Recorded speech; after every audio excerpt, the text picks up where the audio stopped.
Hormuz കടലിടുക്കിലൂടെ വരുന്ന കപ്പൽ ഗതാഗതവുമായി ബന്ധപ്പെട്ട വിഷയത്തിൽ ഇറാന്റെ തീരുമാനം അന്തിമമായിരിക്കുമെന്ന് ലോകരാജ്യങ്ങളെ അറിയിച്ചിരിക്കുകയാണ് മസൂദ് പെസക്സിയാൻ. അതായത് ഇറാന് ചുങ്കം പിരിവ് കൊടുത്ത് മാത്രമേ ഇനി മുന്നോട്ട് പോകാൻ കഴിയുകയുള്ളൂ. ഏത് കപ്പൽ ഇറാൻ തീരത്തൂടെ പോയാലും ആ കപ്പലിലുള്ള മൊത്തം സാമഗ്രിയുടെ 5 മുതൽ 7% വരുന്ന വിലയുള്ള ചുങ്കം അത് പിരിച്ചെടുക്കാൻ ഇറാൻ തീരുമാനിക്കുന്നു. ഇത് ലോകരാജ്യങ്ങൾ അംഗീകരിക്കാത്തിടത്തോളം കാലം ഇറാൻ പോരാട്ടം അവസാനിപ്പിക്കുകയും ഇല്ല. നോക്കൂ, ഒരു കാരണവുമില്ലാതെ ഇറാനെ ചെന്ന് ചൊറിയാൻ ഇസ്രയേലിനോടൊപ്പം ചേർന്ന അമേരിക്ക കളം വിട്ടിരിക്കുന്നു.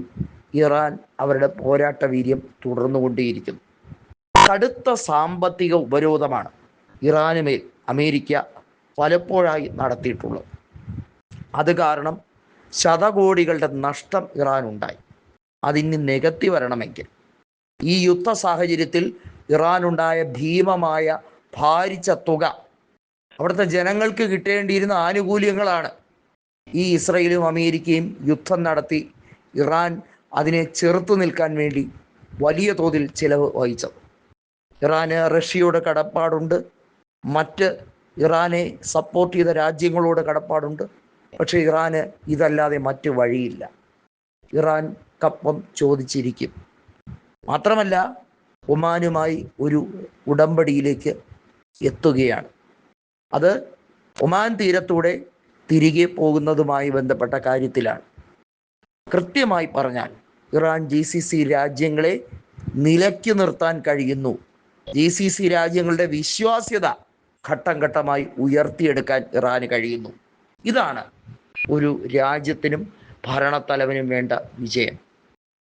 ആയത്തുള്ള അലി ഖമനേയെ എന്നേക്കുമായി ലോകത്ത് നിന്ന് തുടച്ചു നീക്കിയെന്ന് വീമ്പിളക്കിയ മൊസാദിനെയും മൊസാദിലെ 23 ചാരന്മാരെയുമാണ് ഈ ആഴ്ച ഇറാൻ വകവരുത്തിയത് എന്ന് അനൗദ്യോഗിക റിപ്പോർട്ടും ഉണ്ട്.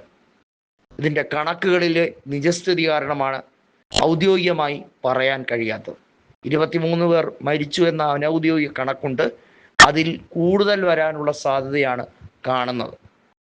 മൊസാദ് ഏറ്റവും മികച്ച ഇൻ്റലിജൻസ് വിങ്ങല്ലേ, അതുപോലെ ഏറ്റവും സാങ്കേതിക വിദ്യകളുള്ള, ലോകത്തിലെ തന്നെ കിട്ടപിടിക്കുന്ന ഏറ്റവും ശാസ്ത്ര സാങ്കേതിക വിദ്യകൾ ഉപയോഗിക്കുന്ന ചാര ഏജൻസി, അവർക്ക് പിടിച്ചു നിൽക്കാൻ കഴിയുന്നില്ല.